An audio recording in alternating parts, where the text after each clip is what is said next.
Okay. O, dito ka. 1, 2, 3, go.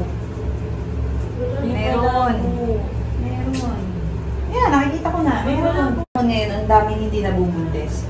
So, ano ka na dyan? God is good ka na. Kahapon ako nag-sip. Meron talaga.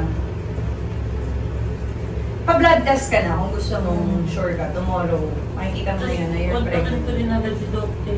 Parang QC din siya. Oo. Okay, so, kulit mo na, oh.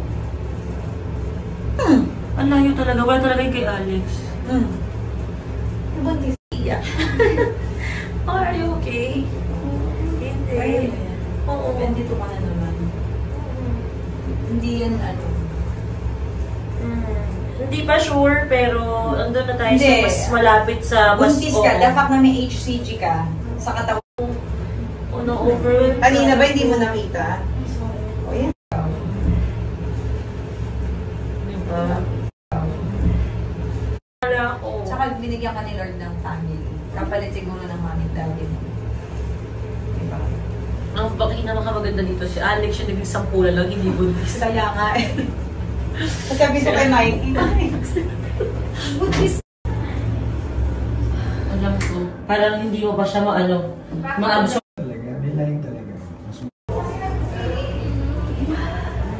Kaya nga. Oo. I'm so scared. Oo, alam ko, natatakad ka. Honestly, I'm still not ready to see that. Oo. Alam ko, parang hindi mo ba siya ma-absorb talaga.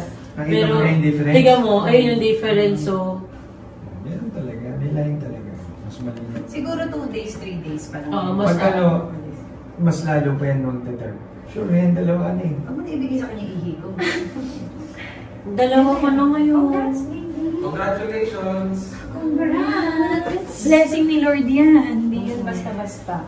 Blessing! Mas malar. Nakikita niya.